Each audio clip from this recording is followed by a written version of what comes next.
Merci. Monsieur le coordinateur adjoint, représentant Madame l'honorable députée Salamata Korera et sa délégation, Mesdames, Messieurs les notables et chefs de quartier ici présents, Mesdames, Messieurs, chers camarades du Benno Bokk Yakaar à Pikine Nord, responsable politique de Pikine Nord, Koumba Sall, Aïda Niang,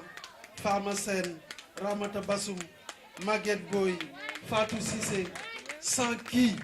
vraiment aujourd'hui avec votre fervent engagement, vos engagements ont permis vraiment un calcul pour d'autres, un engagement suicidaire. Comme semblait le dire certains commentateurs. Alors, jour bi dafay firndeel sunu mbégte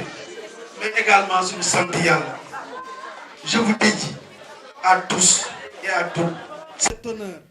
qui revient à un seul homme, Monsieur Macky Sall, Excellence, Monsieur le Président de la République. Ce monsieur qui très tôt a su que le Sénégal avait besoin d'un projet, a su que le Sénégal avait besoin. Ce monsieur, derrière qui on trouve une grande dame. Je veux nommer la première dame, Madame Marième Faye Sall.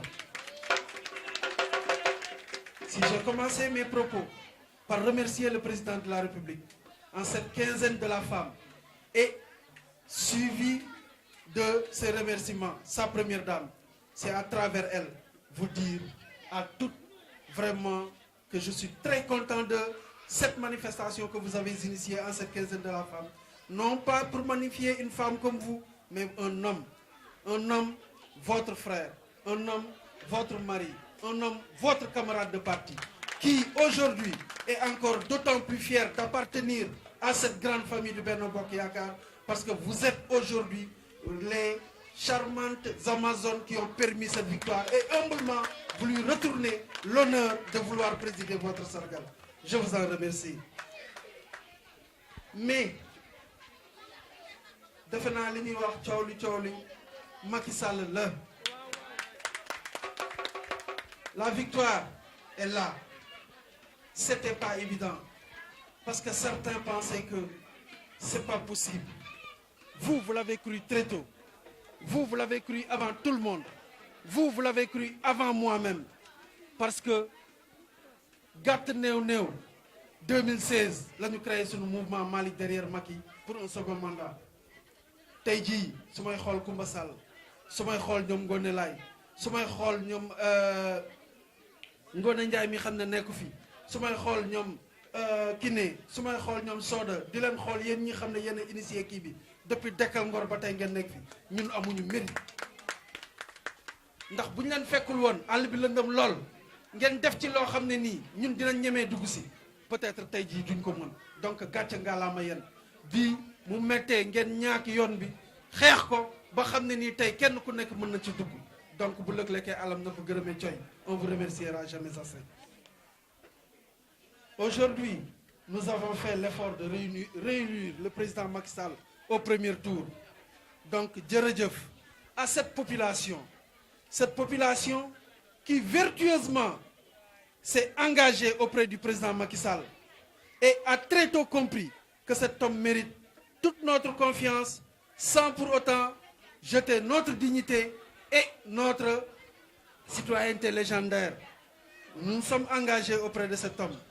pour une vision. Cette vision, c'est le Sénégal émergent. Et en cette quinzaine de la femme, je veux vraiment, encore une fois, vous dire qu'ensemble, ce Sénégal-là, nous pourrons le construire et faire de ce Sénégal un pays émergent. Comment, vous me dirais-je, comme nous l'avions fait, comme un seul homme le jour des élections, comme une seule femme le jour des élections, comme une seule population le jour des élections, pour donner au premier tour cette majorité écrasante de 58,8% à ce monsieur qui a déjà tracé le sillon, à ce monsieur qui a déjà montré à la population sénégalaise et aux yeux du monde que Sénégal, dëkku jàmm la te jàmm rek a fi am. Pour ma part, une seule mission me reste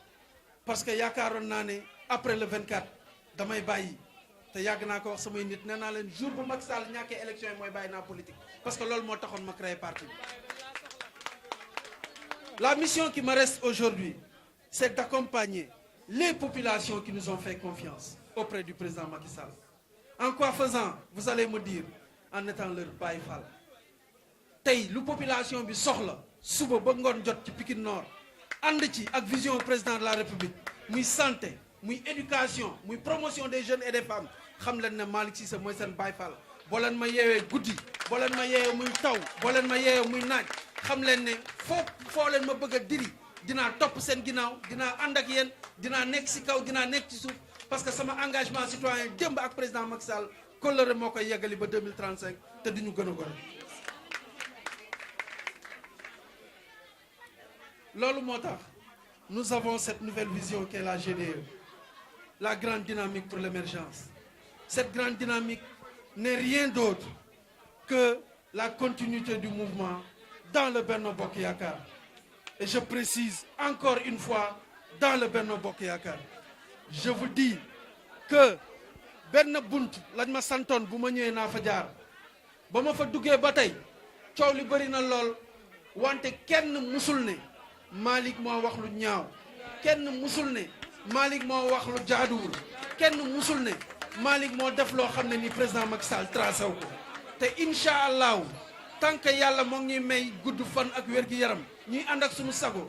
foofu ñu ko tegoon démb ak barki démb foofu lañ koy teg continuer di ànd ceeg ñi xam ne nii ñoom la fi yàlla teg tey jox leen ndomba tànk ñu leen koy yéene bu baax a baax di leen ci ñaanal gudd fan ak wér-gi-yaram di leen wax ne suñu engagement citoyen wu démb mooy suñu engagement citoyen wu tey ma leen di firndeel ne ci yii ñu jëm man de Malick Cissé la ma ko waxoon démb ak barki démb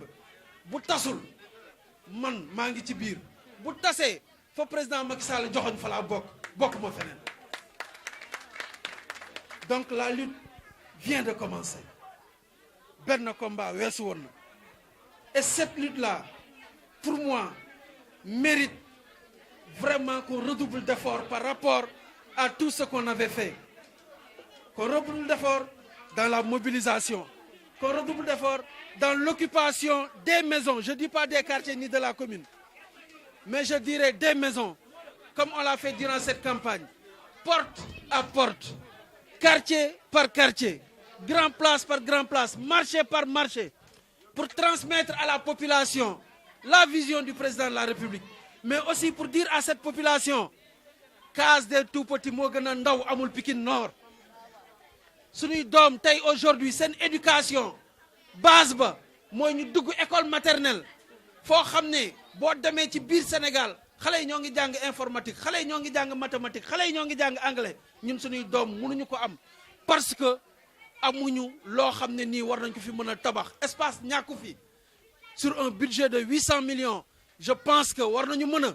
même bu nekkee si benn année entamé keneen ñëw yeggali ba boo naan mandat bu 5 ans di jeex loolu taxaw pour suñu population loolu moo waral tey jii nii les 18 quartiers ñu leen di woo defe naa ne politique weesuwul nga teg sa bët ci li xam ne nii moom le président def ci Pikine Nord grande mosquée bi duma ko wax Promoville li xam ne nii def nañ ko dans le cadre Promoville duma ko wax école 9 li fi nekk ci CM duma ko wax defe naa programme bourse familiale yi dama koy dépassé CMU dama koy dépassé loolu yëpp nag buñ ne président moo ko fi def waa ñun suñu maire lan la fi def dama leen di laaj lan la fi def donc ñun nañu gën a xam ne sunu combat defe naa moo ngi doog a commencé te bu nañ suñu combat dafa commencé defe naa ne waruñu bàyyi ñett mooy fu ñu jaaroon ñu jaaraat fa sant ñëpp waruñu bàyyi suñuy mobilisation waruñu bàyyi suñu ànd bi xam ne moo ñu may victoire ndax buñ ne ànd bu yàgg dëgg la defe naa ne li ñu daloon ñu góorgóorlu ci ñëpp ñëw dugg dans les rangs ñu liggéey buñ ci continuer dinañu am ay résultats yu baax loolu mooy appelu GDE loolu mooy appelu Malick Cissé seen càmmeñ seen jarbaat seen jëkkër di leen wax ne lii ma xam ne man mën naa ko te ma dégg ko tey ñu wax ko mooy réseau femmes yi nekk Daaru Xudoos yëpp nañu def seen benn réseau leket teg ko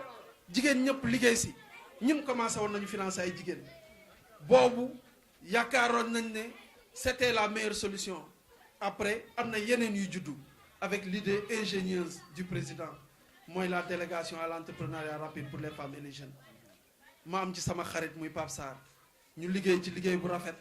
tey jii nii c'est le directeur général avec son équipe mais maa ngi sant yàlla sur 30 milliards que le président a distribué à travers le Sénégal à travers ma modeste personne pour ñu mën ko mobiliser defe naa ne acte yi man maa ko jël acte yi man maa leen ci gunge acte yi man maa leen ci vraiment toppal ba mu dugg trésor ñoom ñu mën ko jël distribuer ko à travers le Sénégal donc tey samay jigéen bu ne dañuy dajaloo pour def benn réseau defe naa ne suba bu fekkee ñoom pare nañu defe naa du mat semaine dinañ toog ak Pape Sarr wax leen carrément lan la ñu war a def pour que sànq li Ami Koyta wax dans le cadre de la formation man ma xam ko ci ak ñeneen ñoo xam ne war nañ ci mën a jàpp loolu ñu taxaw ko lu mu gën a gaaw ba xam ne du doon ay naxaate comme ñeneen ñi lu ñuy wax dañuy tasewaat fii man nee naa leen bugguma politique boole maag nit ma jàdd koñ ñu ne Malick Cissé mii moo fi waxoon la ma mën dinaa ko def su ma ko mënul dinaa xool ku ko mën ñu mel ni Pape Sarr wala ñu mel ni yeneen programme yi fi président teg ma téye seen loxo yóbbu ba ci ñooñu ngeen xam ne li du naxaate ñaar yooyu yëpp nag su ma ko mënul yàlla def na taalibe Cheikh laa am naa sama kurus su ma julee naa leen ñaan dama leen di wax ne tey bu fekkee kontaan da doon tuuru defe naa ne fii kenn du fi xaj parce que dinañ lab ndax nit ñi seen yéene la ñu jagleel bés bi ci man wante sama yéene ci ñoom yàlla xam na ne su ma ko mënoon génnee kenn ku nekk gis ko dinañ dépassé fii ma leen di ñaanal ànd bi nañ ko saxal ma leen di ñaanal dëgg bi na nekk si ñun ma leen di ñaanal kii jiitu ngalla buñ ko faxasal buñ ci jàppee ñun ñëpp dinañu yegg te su boobaa ñëpp dinañ mën a jëriñu maa ngi leen di gërëm leen sax